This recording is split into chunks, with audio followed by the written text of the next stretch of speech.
And welcome to everybody. It's great to see some familiar faces joining us this afternoon for this session. What we really wanted to do with the session this afternoon was to have some good in-depth discussion about effective approaches to media literacy, good initiatives, what works, but also what doesn't work. So that's why the name of the session is deliberately Hits and Misses. And so we've invited three who we really consider experienced practitioners to come and tell us about the successes they've had, but also maybe to share a little bit about things that didn't work so well as well. So we're hoping to have a really interactive session with you this afternoon. We have three speakers who will be joining us.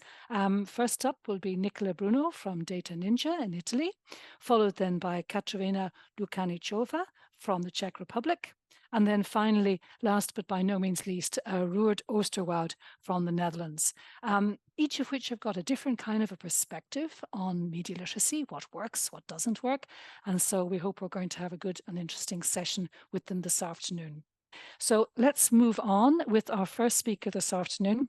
So I'm really delighted to be introducing our good friend Nicola.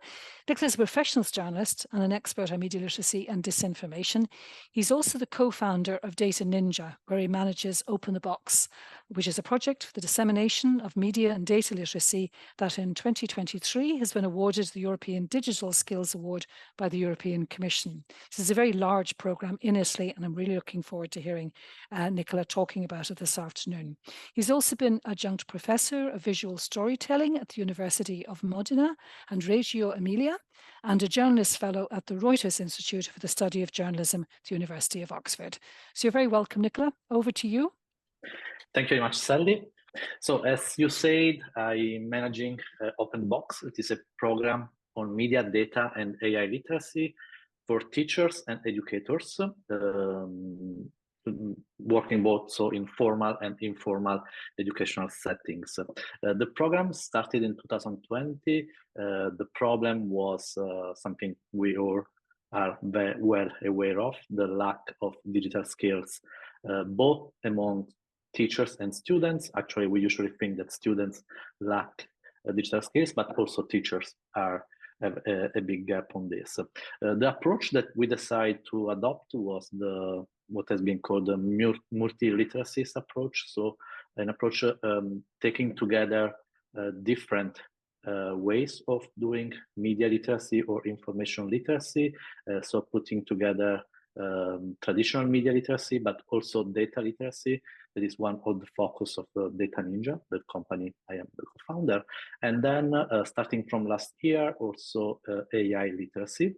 And what we are promoting is a cascading approach. Actually, we have created this digital platform for teaching media, data, and AI literacy. So our primary target are educators and teachers, but actually the most important target for us are the students. As for now, we have worked with 11, 18 years old, that in Italy is like the secondary schools. But starting from next year, we are going to work also in primary schools and with other targets. The main idea was just to find a multiplier actor that could help us spread media literacy skills. We all know that media literacy interventions are very effective. A lot of people are implementing media literacy education interventions around the world, but the problem that usually these interventions are scalability. It's not easy to scale interventions that usually are not so fast, are slow, that require, for example, the training of trainers and so on. And so when we decided to launch Open the Box, we were already working in this field. We were going school by school, event by event, doing by ourselves the training to students, but also to other targets. So before launching this project, we decided to push a bit more on the scalability. And so we decided to identify a multiplier subject that we identified in the teachers, but also the educators, considering them as new mediators. So mediators that not just transfer their knowledge from from teachers to students, but also they actually help students to mediate the reality they are in, and the reality they are in is also a digital reality, so a reality that requires new skills on media data and AI literacy. So far in this 4 year of after the launch, we have created a community of 8,000 teachers and who have been able to reach more than 70,000 students in Italy. And not only, we work mainly 90% of what we do is in Italy, but we've started to be partner of several European projects. So we are also, our resources and our methodology has been translated also in other languages. And as we say, the final goal of our project is not just training the teachers, but it's to reach the students. And so to make the teachers able to do by themselves, so without our presence, without our help, some interventions in the context they work in. That could be at school, in the classroom, but can be also in extra school activities.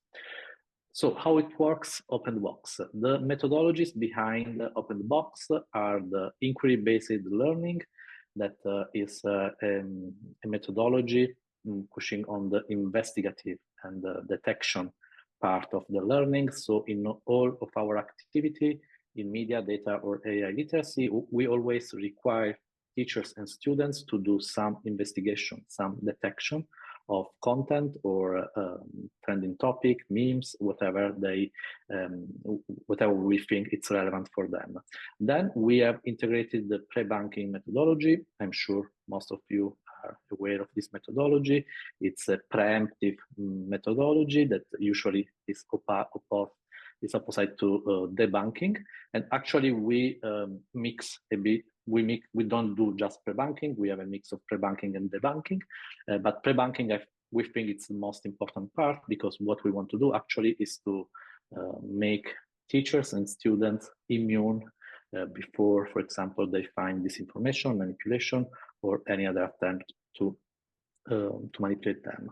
And then we have this flipped classroom approach, because all our training has a blended methodology. So there are some resources that are online on demand, and teachers and students can use this when they want. And some other parts are live, so are implemented by live workshop with us. The three main pillars of Open Box are: the first part is training and capacity building of the teachers or the educators.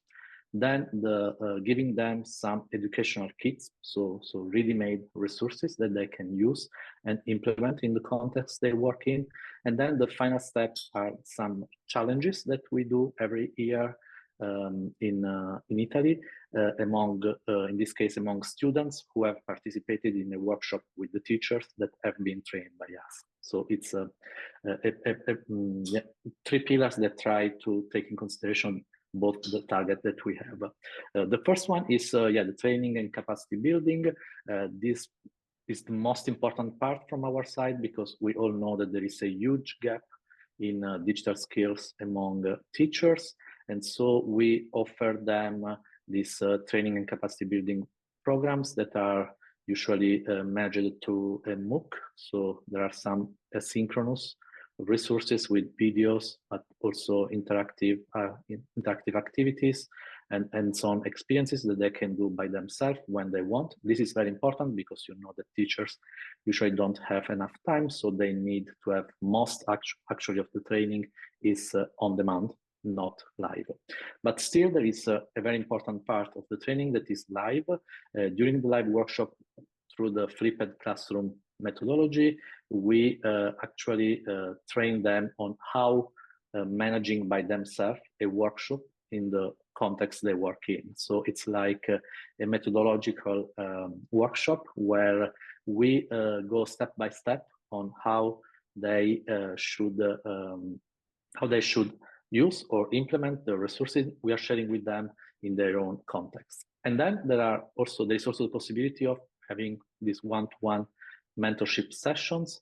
Actually, they can book half an hour session with us in case they have, for like doubts about the resources, but also if they want to implement, for example, on different subjects or on different topics, and so they want to personalize what we are proposing to them. Then there are these educational kits that are available online, and these kits are on different topics. I will show you later what are the topics, but the format is always the same.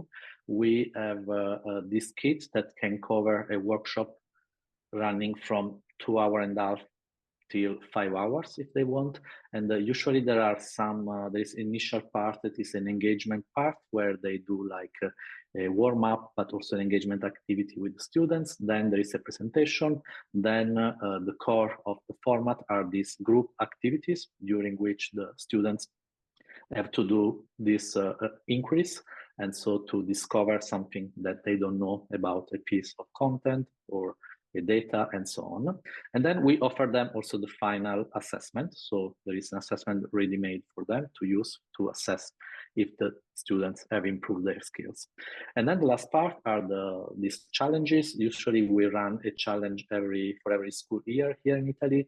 And so the idea is of having these challenges is not just for engaging more students, but it's also for giving teachers a deadline, no? So telling them, look, you can do this till the end of April, because in May there will be this online challenge. And usually we invite all the students who have done some activities with our resources to join this challenge. And the first year we did on fact checking, second year on meme generation, and now last year we did on prompt generation. And so we play with this idea of generation, of creating, so fact checking, creating memes, or creating very, very good prompts. And here you can see, for example, one of the board of the meme generation challenge that we did. And then if you're interested on the OpenBox website, you can find the selected projects from the prompt generation of this year challenge. The idea was to challenge teachers and students to embed generative AI in their activities and to design some activities and to share with us the results of these activities. So not just what they did, for example, the images or the text, but also the process, and so also the prompts that they used for generating text or generating images. The topics that we cover go around three main pillars. The first one is media literacy. So there is the basic of fact checking, disinformation, manipulated visual content, or the meme culture.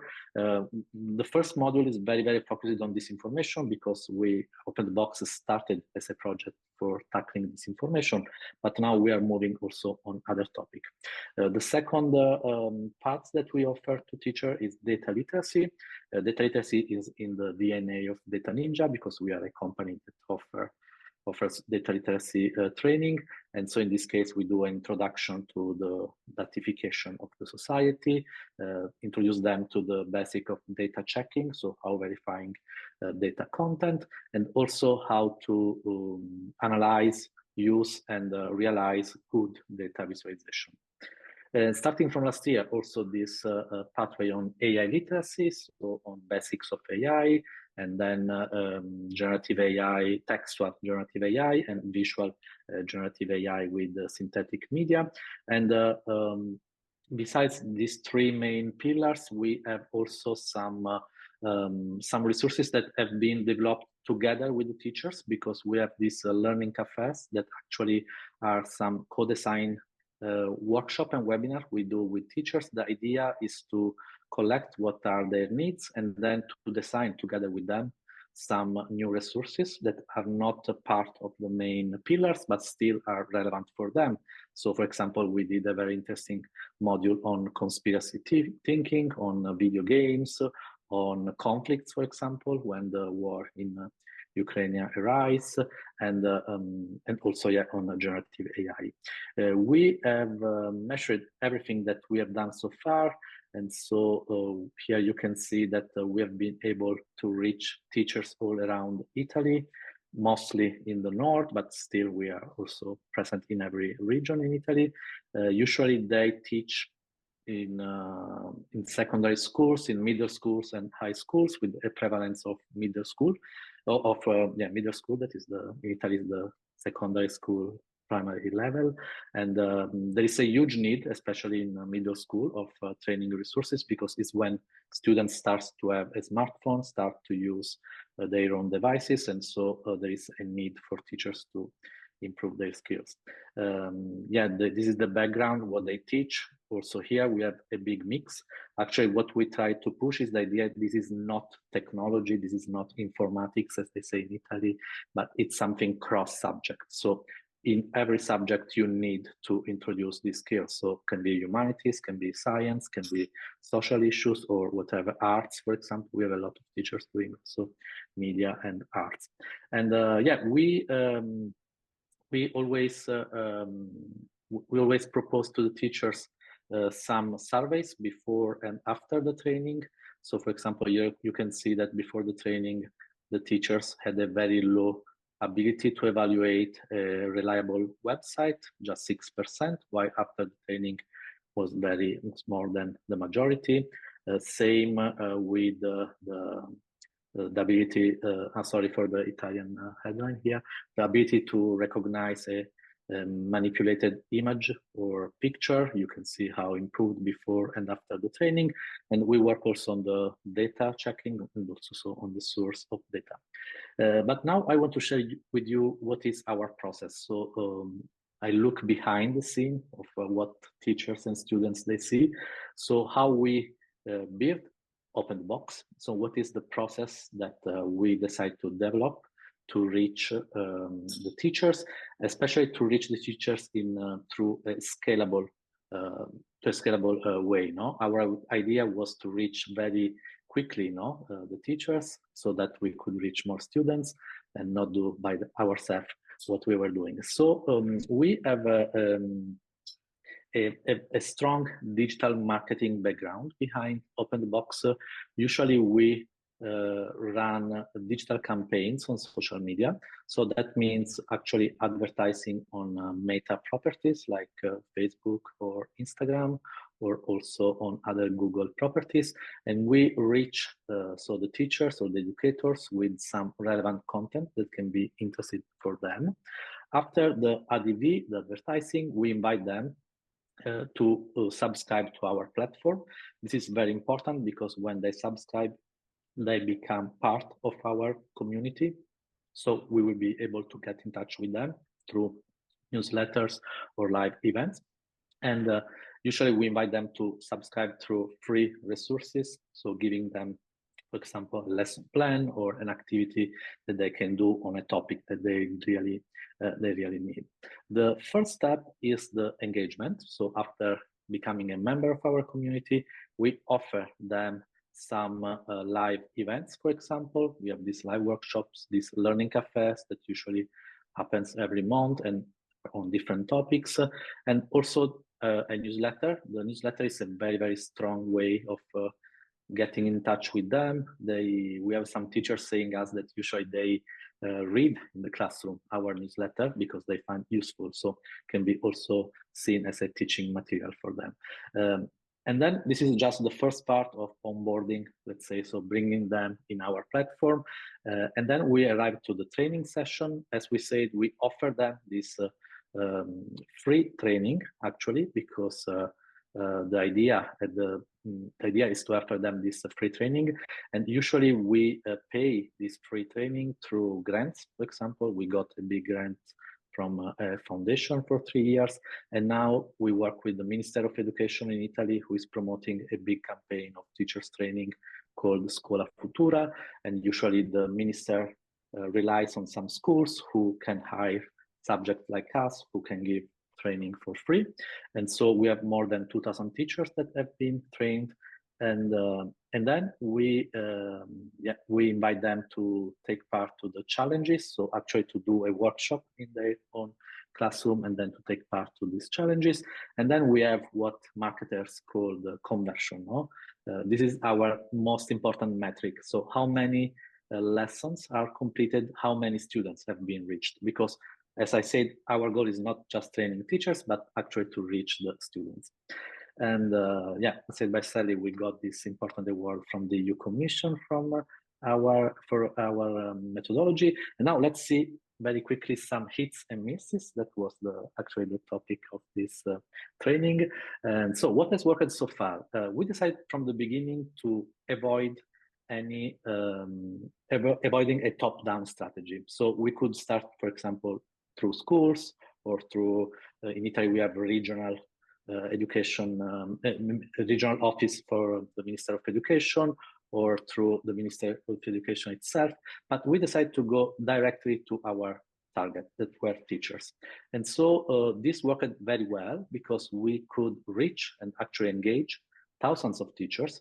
And if we wanted to do the same with a top-down approach, that would definitely require more and more time. And I'm sure that everybody of you who is working with schools knows this very well. Then what worked was this digital marketing, let's say, strategy. What the marketers usually, they call this like building a funnel.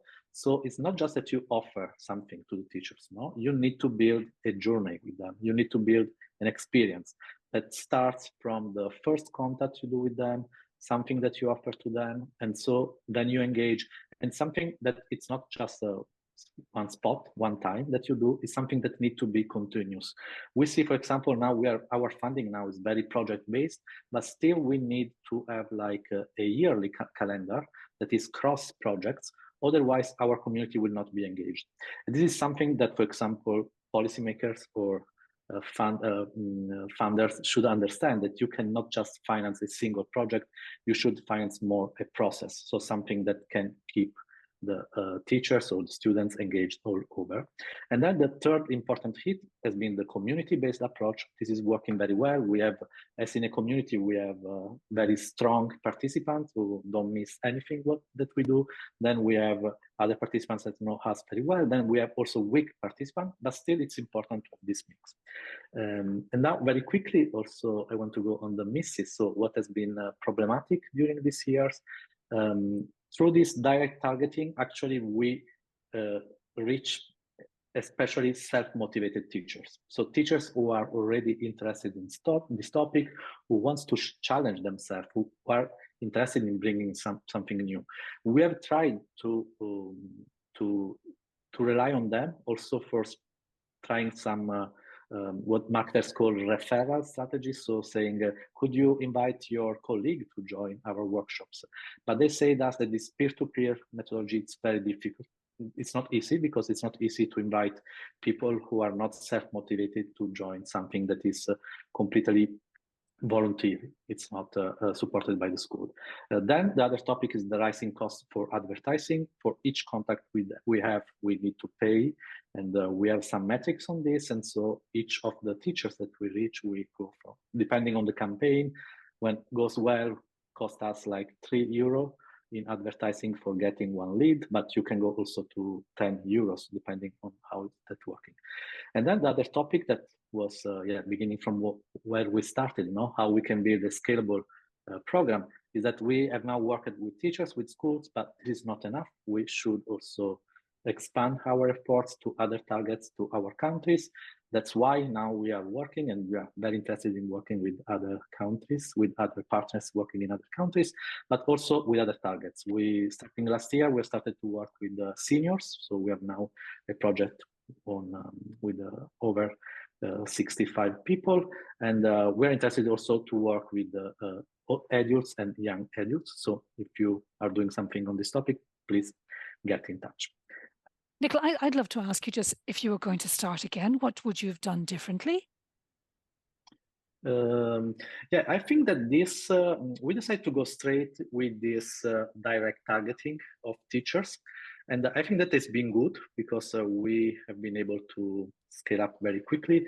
But maybe starting from the beginning, we should have found like I would have added also a top-down strategy. Now, what we are trying to do is also to work with schools, work with the Minister of Education offices. I think that we need a mix, because at some point you reach a plateau where, as I said, you have these self-motivated teachers, but how we reach other teachers that are the vast majority. So starting from the beginning, maybe I would also include some top-down or meso-down action. Yeah, some involvement of ministries, some involvement with, Yeah. yeah, hear you. I'd like to move on to our second speaker this afternoon in our training session, and that's Katerina Lukanicova. I hope I've done that right.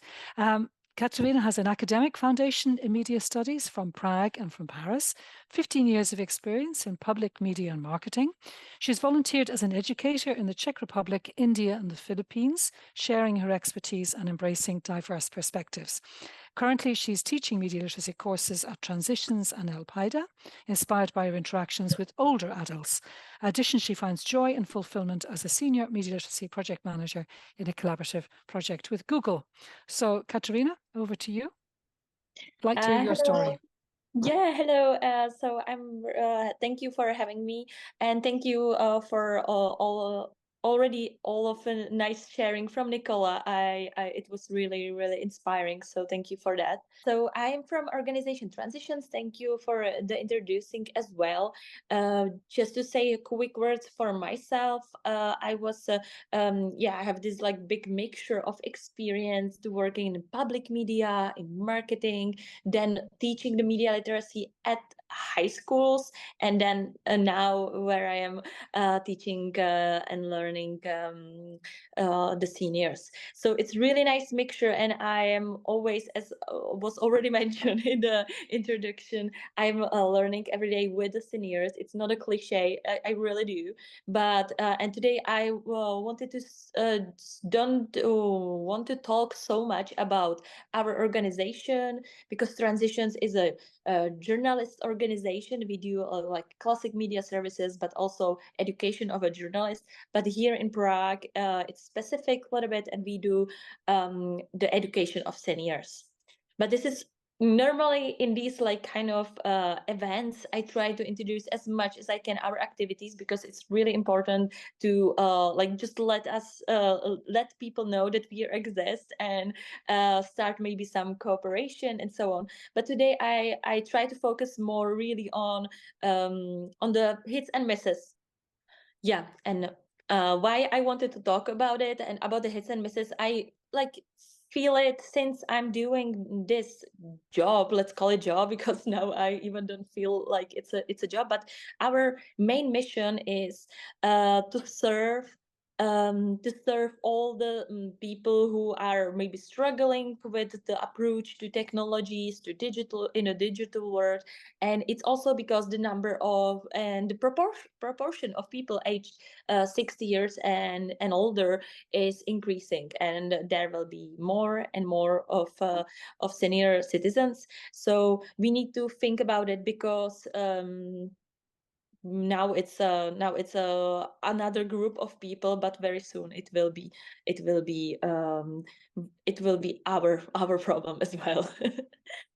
Why I'm mentioning this, and before we get to hits and misses, it's also that very often think, and I do it also very often, and maybe I already did it, that we speak about the seniors as a one group of people, but it's so untrue, and very easy to make this mistake. But actually, when you look at it, and it makes sense that it's not a rigid or some homogeneous group of people. It's because the seniors can be either 58 years old or either 84, and as you can guess, we cannot expect these like two different age groups will understand the technical matters or the world in the same way.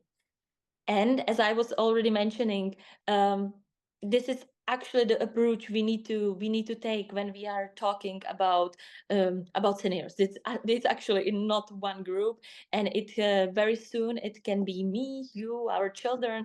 Very soon will be seniors. So we still need to think that this education of seniors is very evolving discipline, and it's never ending. It's with lots of different subjects as well, but I feel like I need to it's needs to be said here.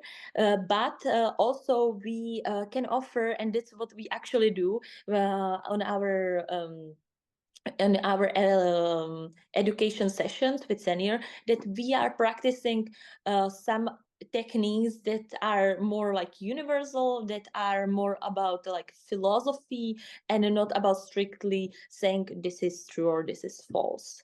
This universal technique, or how we call it like methodology, but it's so universal, and I'm sure you definitely heard about it in maybe another context, but we call it five key questions method.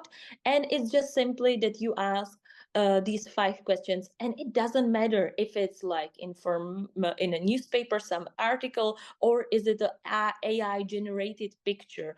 In the end, this is like still the same question, and it doesn't matter if you are 12 or 90, you can still go to this question and always return. When anything else fails, you can always return to this methodology, which is nice to. I will just quickly say it here because it's our everyday bread, but it's important to mention it even before we will get deeper into the hits and misses, that this is still here. This is still something where we can return. So for example, we can always ask who created this message, who created this picture, and so on. We can always ask why this message even was created, what's motivations. So this is something which is like beyond. And when we were thinking about the methodology, we don't want to be like out of the fashion next month or next year. We want to bring something sustainable, and I think, or based on my experience, this so far was enough, and we can always work with it in different contexts. This is just a very quick question to you. I was just wondering, because this is my very favorite question, which group of people do you think is the biggest spreader of disinformation? Maybe you can write it to the chat. Maybe you can just turn on your microphone. I think whatever is fine. Usually to this question, the answer is the seniors, and it's so usual that in even my environment, it's very usual, even in the media, especially in Czech Republic. I don't know how is it in different countries, but I read very often that the seniors are the biggest spreaders of the disinformation. It's very often we can read it there. And I'm so happy you already before in the answers you mentioned different groups of people, that because this is actually what most of the researchers show to us, is that it's actually not as simple, and we cannot just point the finger to the one group, and it's more complex problem. This is one of the researches. I just took one of them, but in the presentation, which I can share with you later on, you can find more of them.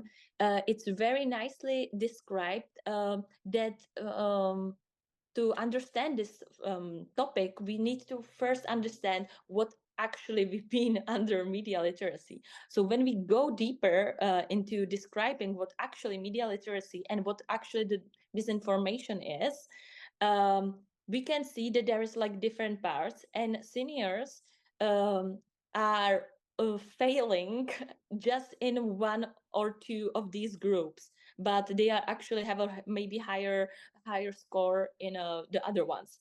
So if we will go to the next slide, you can see it really on a data that media literacy level achieved is more or less comparable to the general population.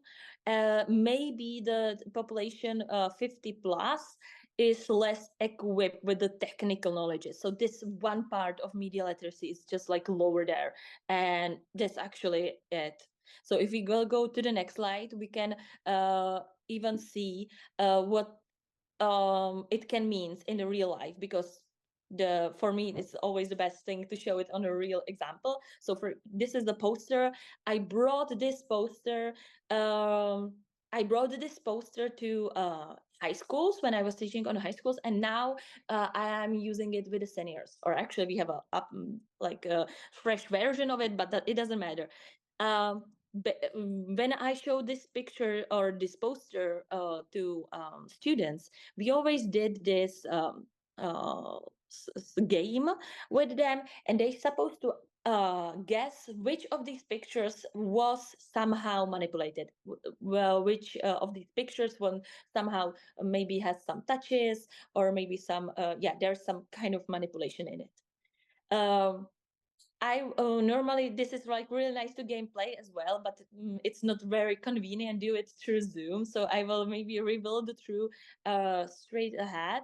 And usually the children's and the kids never have a problem to maybe recognize the picture right in the middle, the girl in the mirror. They always said, yeah, this picture was manipulated. They someone was because now it's like small picture, but you can see that there was some parts are was enlarged, and they are so sure about it.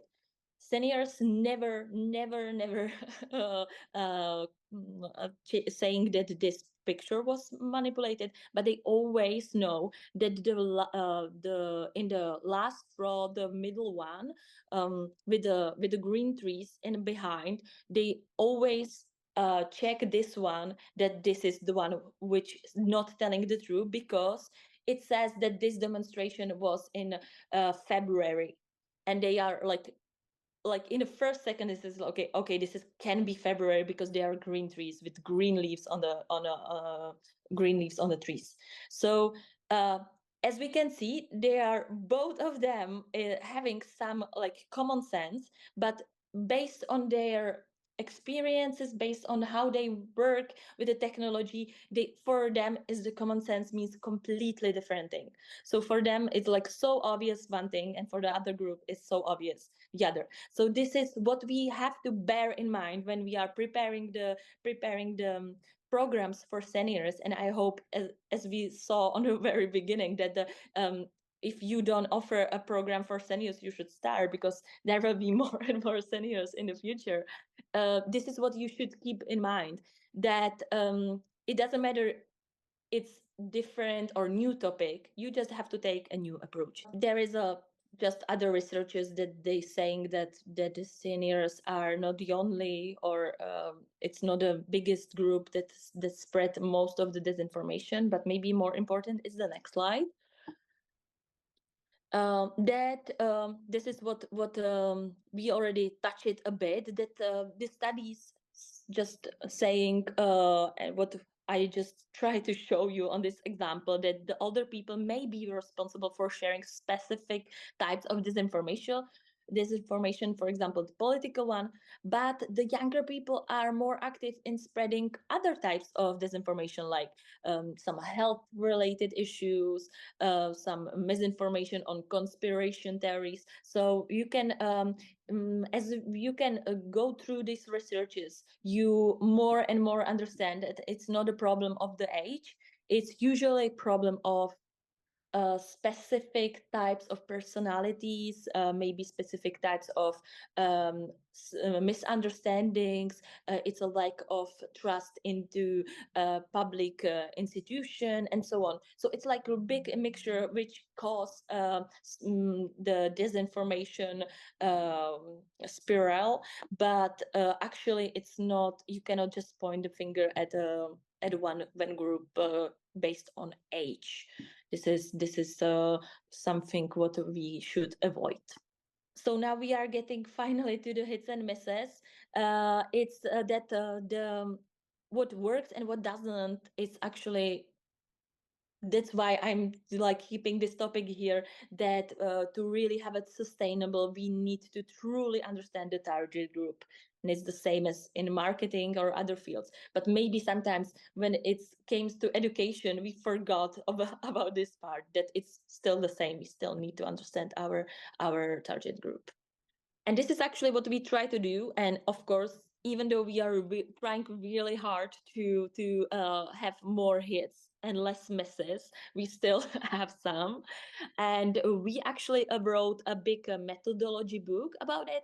So I tried to do some the tips from the book, and so some also from just my experience since I'm going really to these like personal meetings almost every week. So for us, this is what works for us. But I hope you can find also something for you from it. Um, Really, the personal meetings is the basic need and is the basis. We last year we brought and we launched a very big campaign with online content that where we are trying to show how to fact check, how to work with these five key questions method, and we try to put it online, everything, right? Because seniors are the group which have maybe some problems with the mobility. So we thought it will be great idea to have it online. But it was a very good experience for us, because we find out it's great. It's have to have it as a basic, but we never can stop um, our lessons at in person. So this is actually really great thing. Then and we have to go to the online to find out how important is to important to have the offline meetings. Other lesson which I should would like to leave here is that it's really important to have a repeated meetings, which leads to trust and positive long-term effect. It again sounds logical, but you never can guess how many organization here in Czech Republic have this like big project. They go there one time and they never appear again. So it doesn't work so well with the seniors. And it's really good when they're maybe you start to work with some established organizations like libraries. We work so much with libraries, and actually in Czech Republic, Czech has the densest library network in the world. So it's really nice to find what's your touch point in your country, to try to think about it more in like local terms of a point of view, and just to make it like some longer term program. So in the next slide, you can see that this is like a question what you can ask yourself. What would in your country work? I really like the thought that maybe I heard it on the Media Literacy Matters conference that in Italy probably maybe some kind of apero would work, like have these media literacy lessons with a glass of wine. Then there was like maybe would this concept would not work at all in Finland. I don't know. It's like it's really nice, just nice to think about it. What's your specific thing, specific context, and not to bear into stereotypical thinking and said, okay, I think I don't know, older people go very often to hospital, so I will leave the leaflet in a hospital. True, they are there, but maybe it's nice to think more about where the real touch points. I will share with you the rest of the presentation. There is a few, if we can really, I don't know, in 3 minutes go Sure.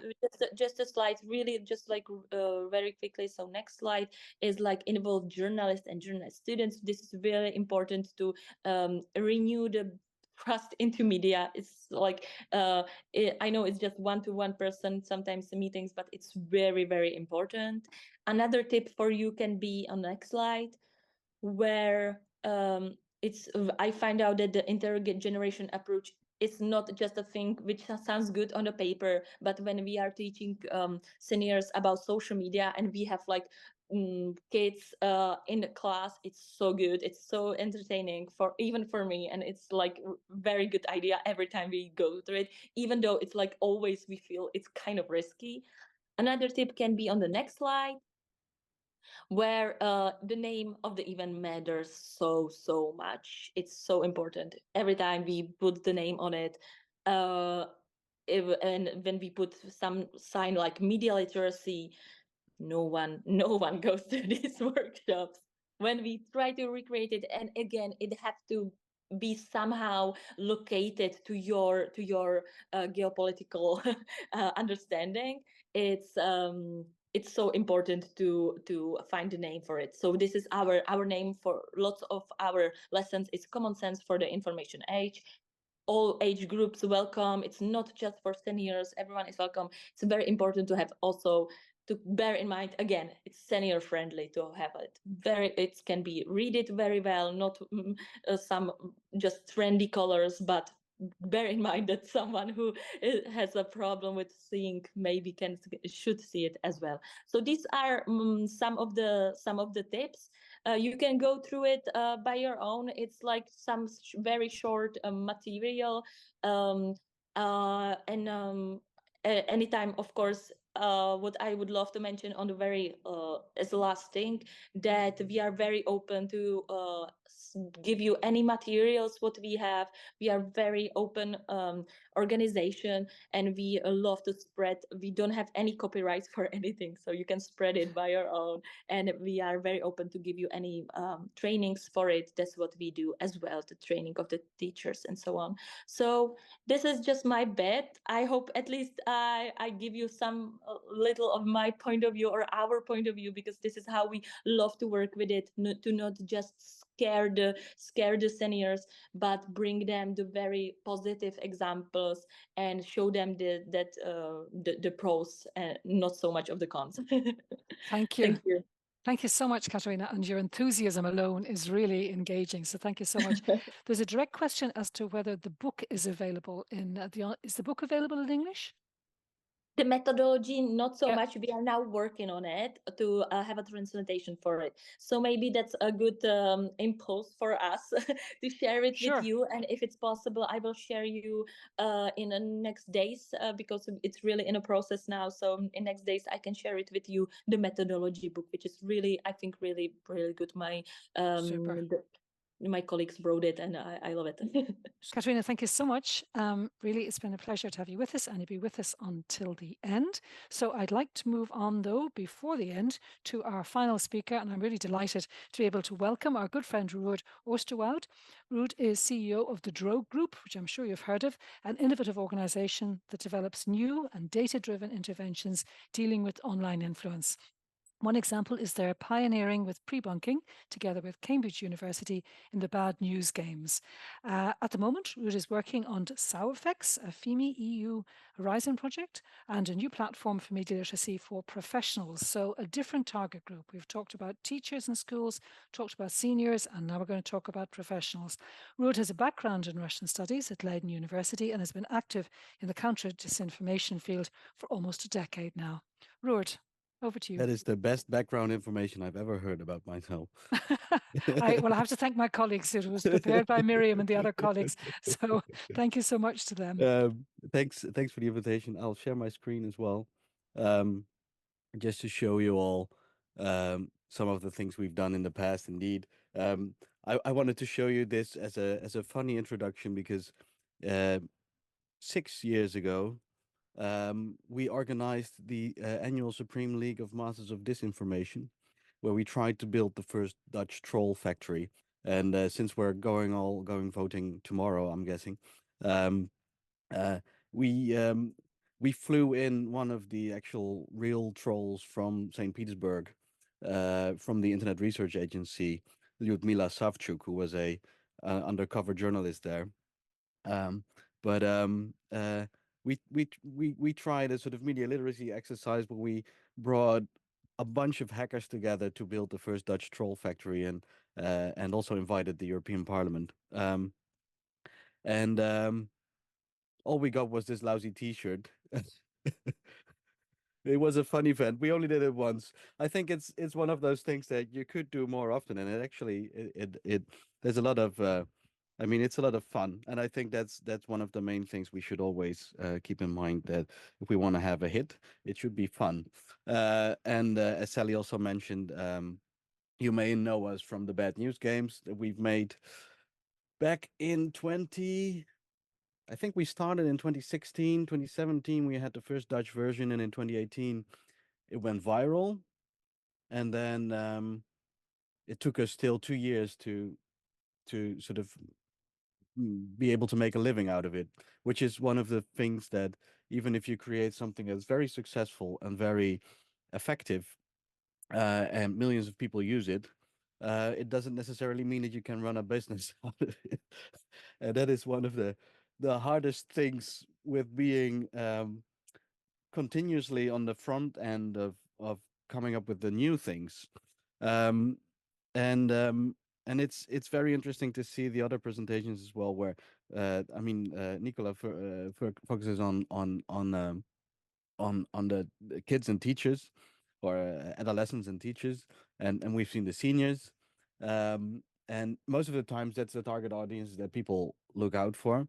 um, we have a lot of advanced ideas on disinformation and how to actually deal with it from a professional perspective, that we've come to a point that we think, um, why do we automatically assume that professionals are already good at media literacy, whereas maybe they have a sense of like the basics, but there's so many advanced things that I'd like to show you a couple of examples, and then the product that we're working on. um, but for instance, um, we write a manifesto every 2 years. We need to write this year still, but so back in 2018 we introduced pre-bunking to the world. In 2020 already we were talking about disinfonomics. I'll show you what I mean with that. And and we for instance, the SOFAX project that we work on right now is completely looking at disinformation like a cybersecurity problem. And it's something that we pioneered in art. We worked on in 2021 as well. And you always see this 3-year gap between when we start working on something and when the rest of the field is actually up to the point that we adopt that as a strategy. Like what you see with pre-bunking right now. Back in 2017, you could not say that and then people would adopt that. It needed a lot of, and that's one of the hits. It needs a lot of scientifical proof of its efficacy, so that you can actually show that what it is that you do, it has a real effect. And then, but you don't have the proof yet immediately. So just to show you one of those concepts, this is disinfonomics. This is something that we think, I mean, for a normal classroom or for a normal group of seniors, this is maybe too advanced. But if you look at disinformation from an economical perspective, so you that this is that so the this is an overview of, so there's always 4 variables in the tables that we create, that we call disinfonomics. So it's whom, how, give, get. And if I apply that to a bakery, it looks like this. So you have a miller. Through a contract, he gives the money and then he gets flour. And then the flour plus work makes bread through the bakery. So, and then including his pension, this is the business model of a baker who makes your bread. But if you apply that to Veles, North Macedonia, um, if you know the town in North Macedonia where about half the disinformation about Hillary Clinton was coming from back in 2016. If you look at all the transactions, it's very interesting to see that, because everybody's constantly focusing on the narratives most of the times, right? I mean, it's that the Hillary was the target. What was said about Hillary wasn't true, so people try to fix that. But if you look at the business model of why those thousands, millions of messages and fake news articles were spread, it was all because they were selling supplement pills online. And the only reason they were writing about Hillary Clinton was not because they wanted to influence elections. It was because um, uh, it sold more supplement pills because more people clicked on it. Now, if you understand that that was the most important transaction of all, the get more visitors because of your content, you could have done a different intervention back in 2016 and said, okay, we will forbid the sale of supplement pills for 1 month through Facebook. And you would have not had the impact of this campaign on the election. So this is something that we would like to explain to professionals if they look at this information and specific campaigns, that they understand what transactions are important. So if I come up with an intervention, what should I look at? Now, explaining this is kind of hard. Another thing is, I think this is going to be our manifesto of this year is about group dynamics. We always want to look at I mean, the information deficit model is always here. Everybody's constantly thinking like, but if we tell the truth, then we will fix it, or if we help them understand, then we will fix it. But the truth is, uh we have in groups and out groups, and it's the group dynamic it is not rational. It is more of an animalistic thing where you just want to belong to a group and you will behave like that group, and both groups think alike. So we have very interesting models surrounding that as well. But one of the, for instance, here's one of the interventions that you could apply if you understand that group dynamic. So, for instance, next month I will be speaking for a group of doctors, and doctors, of course, have been used to have been used to have the authority to, like, if they say something is true, then the patient should believe it's true because they're the doctor. Now, that doesn't work anymore in the time of medical disinformation, and they have problems with like anti-conception. They have problems with sunscreen, supplement pills as well. People die sometimes. But then there's this thing called street epistemology, which could be an intervention for a doctor in such a situation, where you not try to convince someone, but try to level in understanding why they think something.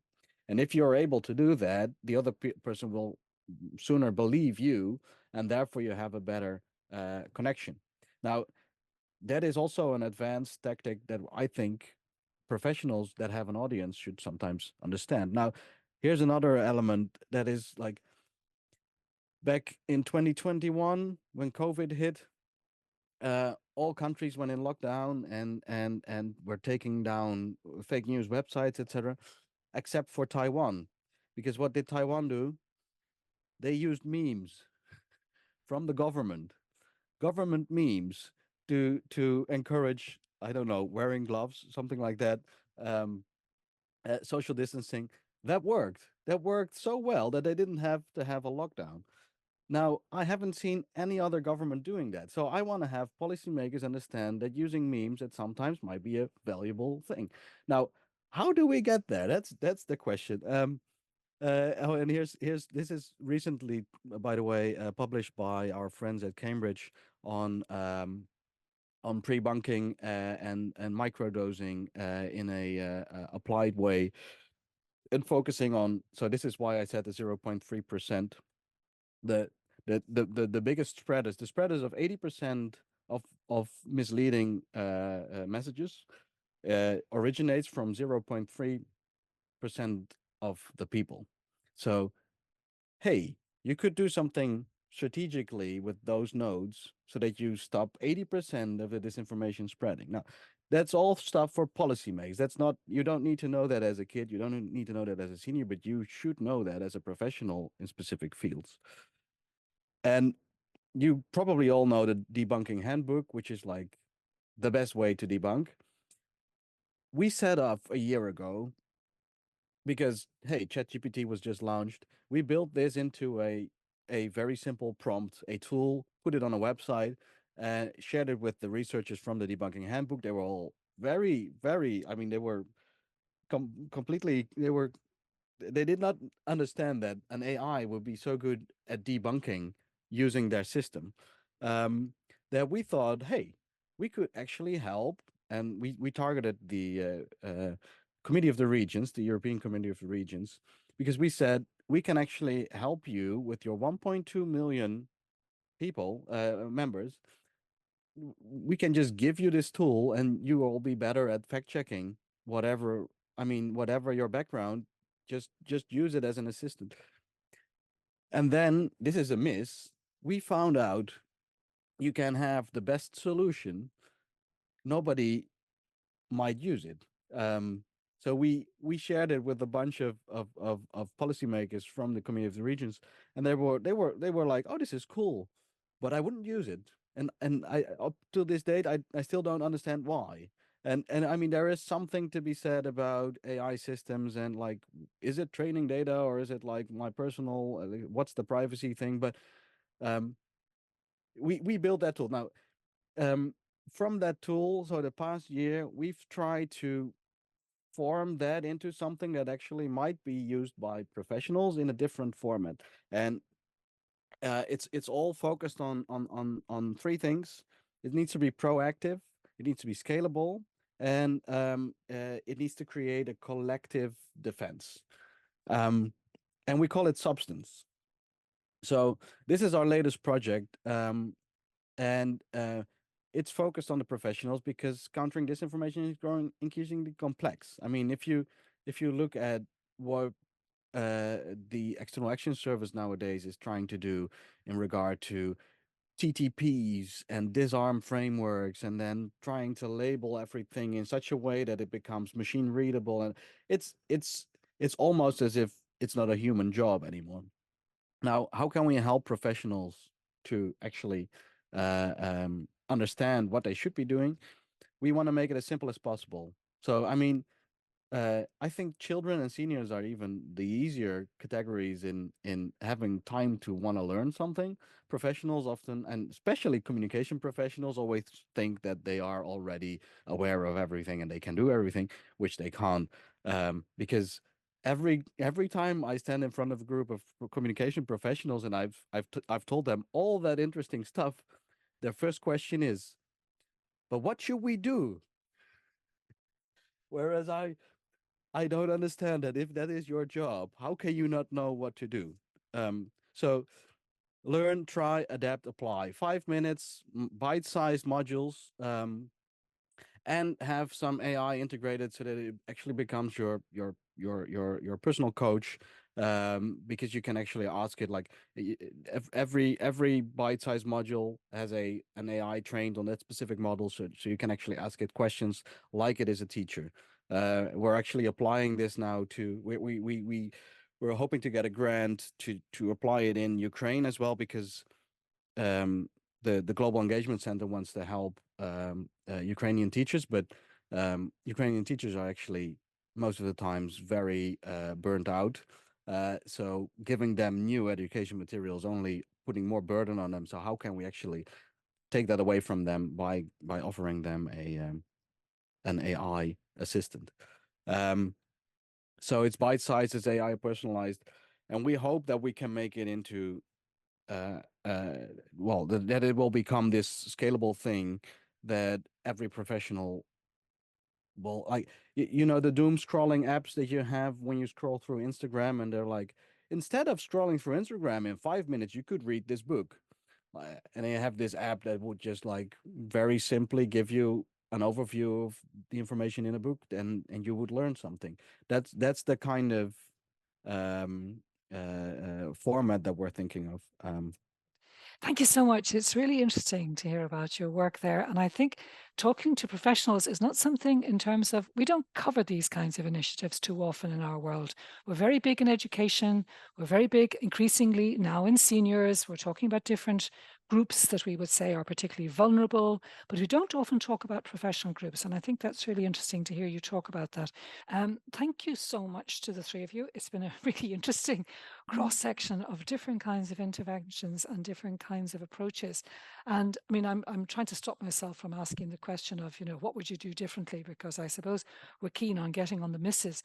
But I think focusing on the successes is also really important for our target, for our audience this afternoon. I mean, I hear words like fun coming from Ruurd. You talk about continuity as well, both Katerina and Nicola, not once off, the ongoing nature of effective interventions. They need to be continuous, they need to be enjoyable. What other kind of words would you use in terms of what makes for success? Relevance, I suppose. Katerina? Yeah. If I can go ahead, I think it's not to take it as an education would be my answer. To take it as that we are not telling what searching for what is true and what is false, but and I think it was very nicely said in the last part that the evaluation and the actual motivation behind the acts is what the most important, to really understand why this spreading of, for example, the disinformation, or it can be anything. So it's the revealing finding for seniors is the question of motivation, why someone spread false information, rather than the actual evaluation of whether something is true or Okay. false. The why, the And drivers, the motivation. Yeah. Ruurd? oh, and in addition as well, you said the what word, and you said we shouldn't talk about education. Um, I see it as routine change. You want to Mhm. have you want to change routines so that you don't. I mean, it's Mhm. not knowledge and you put it in your mind and you're like, oh, I have this knowledge, I need to apply it now. But you want people to start acting differently. Exactly. Yeah. How important, because Nicola, I was really interested in your research findings and in the evaluation assessment findings. How important is that for all of you to be able to sort of measure and to be able to, I presume, to your funders, like all of us have to answer to funders. But I suppose coming to you, Nicola, first, you've very interesting results there in terms of hard quantitative assessment figures. Is that very important, do you think? Yeah, it is. It's very, very difficult because, for example, in our case, we need assistance from research people for designing, for example, the surveys and analyzing them. It's not easy to make people fill surveys, especially if you give them like 30-minute surveys. And but also in this case, you can try to design something that can be engaging for them. For example, in our surveys, actually, what they need to do is to evaluate piece of content that are based on real case studies. So we take real examples of disinformation or of manipulation or whatever, and then we propose to them, and then we ask them, do you trust this or not? And the most important part is not the true or false game. That does make much sense in our experience of evaluation. The most important part is asking them why you believe this is reliable. So making them explain how they make their choice, what's behind. And when you do the analysis of these qualitative answers, it's the most important part also for us than for designing new content and new training for them. Yeah, I guess that's difficult though, because if you get something back and it makes you completely redesign, of course, it's a lot more effort, a lot more work, but it has to be. I mean, as you know, there's a lot of dispute about how valuable self-reflecting responses are. I mean, how good am I at knowing whether I've learnt or not? I mean, how do you all feel about that? Is there enough information that we get back from these kinds of questionnaires and surveys? Yeah, actually, it's not self-reflection because you have to, you say you trust this picture or not, and then you say yes, and they ask you why, and so you need. It's not just a reflection. You say why, yeah, because Okay. I've done a reverse search, or I have looked on another website. So actually, it's more prompting you to do an action and to explain what kind of actions you are going to do. And yeah, in a certain sense, it's the opposite of self-reflection, because if you say I trust this or this, it's just sometimes you can just go like you don't have a real motivation. While if you need to explain, that's more relevant. By the way, I wanted to add on the word that you before to Ruurd and Katerina, and what we've seen during the last months, it's an important word is connection is bad. It's not a word, it's an action in this case, like it's trying to fill a void. We have seen that during the last year there is a big void on AI, generative AI, especially in educational context. And we are seeing not just that most of teachers are applying for participating in our AI training, but they are definitely we have more application on AI training, but the training we do on AI are the most engaged, and the activities that the teachers they do more are on AI. So also there is also a matter, I think, of timing. So being there when there is a need, and try to fill some voids that they feel around themselves. In the case of teachers, but the same is for professionals, as said by Ruurd, or for seniors, said Katerina. Yeah, good point, I think. Any final points? We're just coming to the end. Anyone would like to share or thoughts? No? Okay. Bye-bye, everybody. Thanks so much.